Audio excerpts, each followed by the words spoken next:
Morning, my dear students. In our last class, we already discussed arithmetic. What is the arithmetic progression?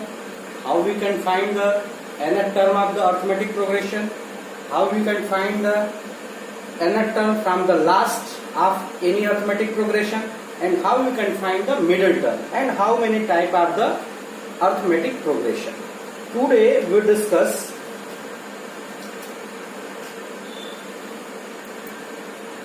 if we have considered 3 term, 4 term, 5 term, 6 term of an AP, then which term we are take? Here, suppose if we want to take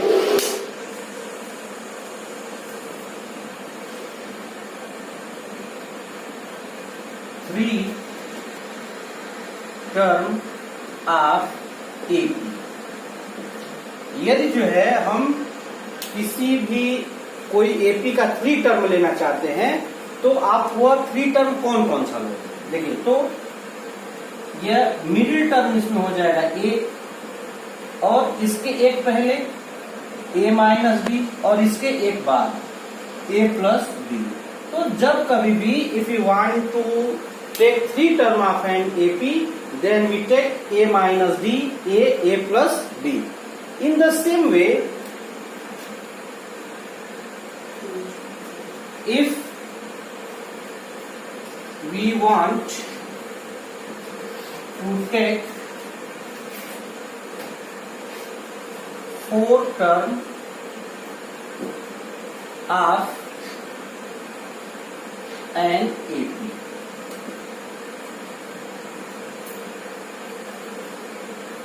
if we want 4 term of an AP, then here you know that if you want to find the middle term, then in the median we already discussed, if number of the term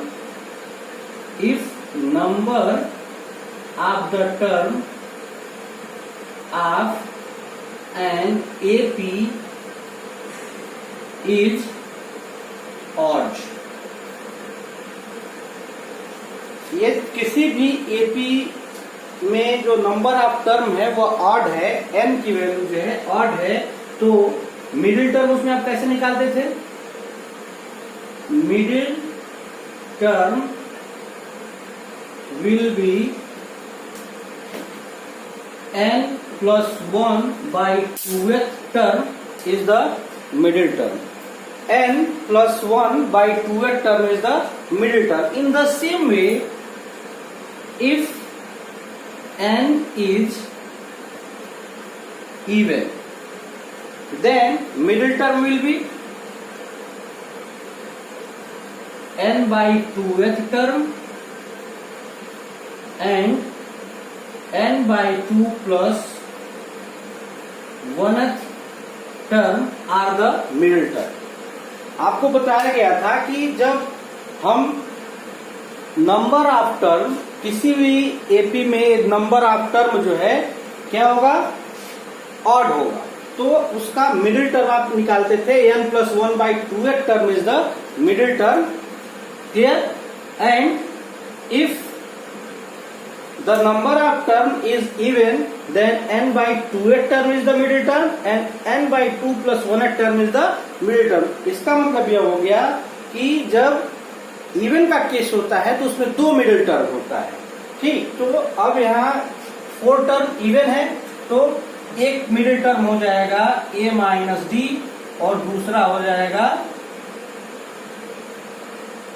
a plus D. ठीक है, a minus D और a plus D. अब इसमें जो common difference होगा वो -2d होगा। ठीक है, क्योंकि ये इवन है तो किसी भी वहां ऑड में डी आप लेते थे तो डी ऑड होता था, तो यदि 8 को इवन कन्वर्ट करना तो क्या करोगे आप, उसको 2 से मल्टीप्लाई कर देंगे। तो अब इसमें -2d ऐड करेंगे तो ये क्या हो जाएगा, a माइनस 3d और यह a plus 3d।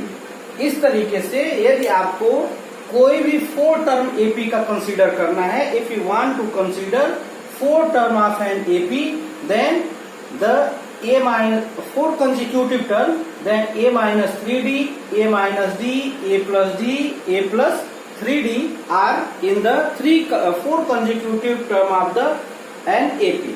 Okay. In the same way, if we want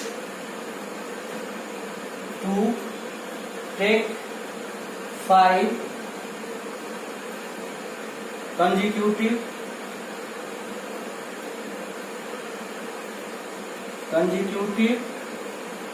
term of an AP. Here, यदि हम 5 consecutive term of AP लेते हैं तो क्या हो जाएगा, यह मिडिल टर्म हो गया a minus d, a minus 2d और इधर a प्लस d और a प्लस 2d। ठीक है। यदि आप जो है 5 टर्म लेना चाहते हो किसी भी AP का, तो कौन कौन सा लोगे, a minus 2d, a minus d, a plus d, a plus 2d। It is the 5 consecutive term of an AP. In the same way, if you want to take 6 consecutive term of an AP,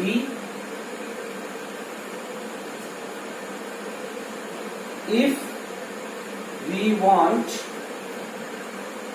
to take 6 consecutive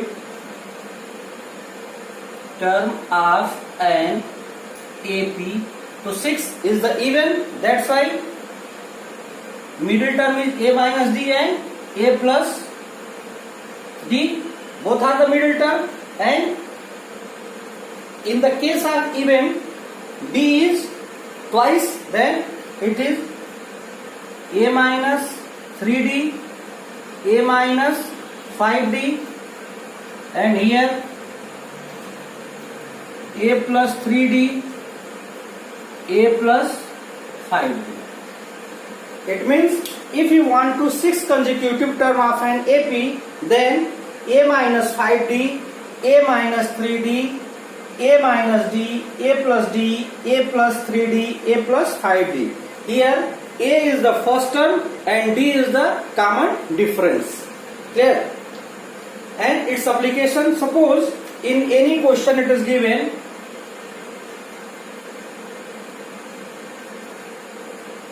sum of first 3 term of AP is something, then what we can take? We can take 3 term is a minus d, a plus. See, suppose sum of 3 consecutive term of an AP is 33. Clear? Then what is the first term? तो first term क्या होगा, तो 3 consecutive term आपको लेना है, तो आप क्या लोगे, a माइनस डी, a और a प्लस डी और इसका सम, तो यह बीच में प्लस कर देंगे और यह किसके बराबर है, 33 के। तो आप देख रहे हो डी से डी कैंसिल हो जाएगा, यह क्या हो गया, 3a इक्वल टू 33, तो a equal to 33/3, it means 11, तो a इक्वल टू क्या हो गया आपका 11। आ रहा समझ में? इस तरीके से इसका एप्लीकेशन यह होगा। अब इसके बाद से आपको निकालना है sum of the nth term of an AP, किसी भी एपी के nth टर्म। तो देखिए जब कभी भी nth टर्म का आएगा क्वेश्चन, तो आप समझिएगा कि उस एपी में जो है कितने टर्म होंगे, फाइनाइट टर्म, मतलब sum of the nth term of an AP. Before this we know how an AP is written if we have finite AP. यदि हमारे पास फाइनाइट एपी है मतलब उसका लास्ट टर्म आपको डिफाइंड है, तो वो क्या होगा देखिए, ए प्लस बी, ए प्लस 2d, ऐसे ही लास्ट टर्म आपका फाइनाइट हो गया, उसको हम एल कंसीडर कर लेते हैं. ठीक है. अब इसमें से d फिक्स है तो एक d सब्ट्रैक्ट होगा, तो सेकेंड लास्ट क्या हो जाएगा, l minus D. Third last क्या हो जाएगा, l माइनस 2d. इस तरीके से आपको एक फाइनाइट एपी मिल गया जिसका फर्स्ट टर्म है a और लास्ट टर्म है l, और इसका सेकेंड लास्ट टर्म है l minus D, l minus 2d. ठीक है. अब इसको आप चाहो तो रिवर्स वे में भी लिख सकते हो. देखिए कैसे लिखोगे, l minus D, l minus 2d और a plus 2d, a minus D और a. इसी एपी को, जो ये ऊपर वाला एपी है, इसका आप रिवर्स ऐसे लिख दिए हो. ठीक है, आ रहा समझ में. अब हमको प्रूफ करना है sum of nth term of an AP.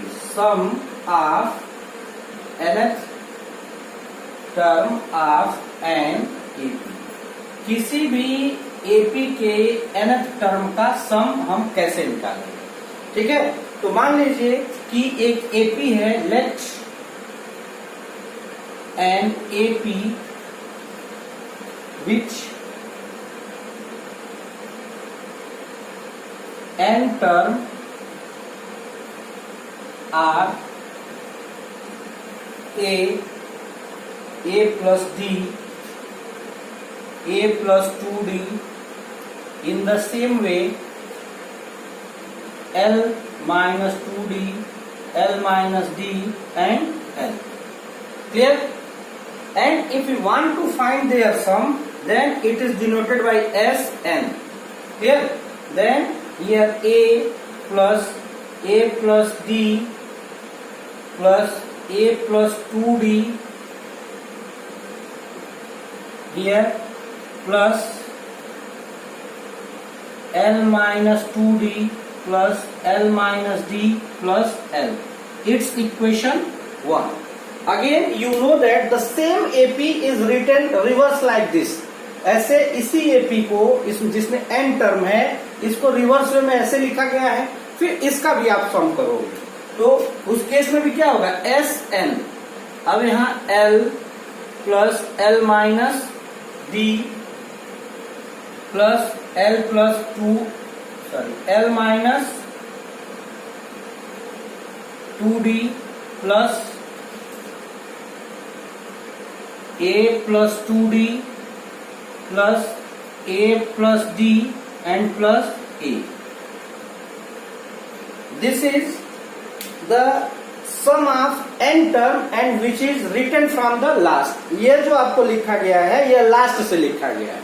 ठीक. अब आप क्या करोगे, यहाँ equation 1 and equation 2 are added. अब हम क्या करेंगे, इस इक्वेशन 1 और 2 को ऐड कर देंगे. तो देखिए क्या हो जाएगा, ये Sn और Sn मिलके 2Sn हो जाएगा. ठीक है. और यहाँ पे a प्लस l, यह क्या हो जाएगा, प्लस a प्लस d और प्लस l माइनस d, यही होगा. ऐसे ही a प्लस 2d और plus l minus 2d plus, अब यहाँ पे l minus 2d and plus a plus 2d. In the same way, here l minus d plus a plus d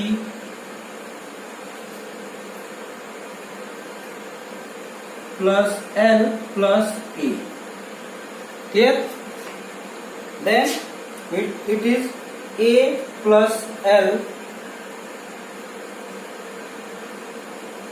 plus, we break the bracket, A plus D plus L minus D. In the same way, A plus 2D plus L minus 2D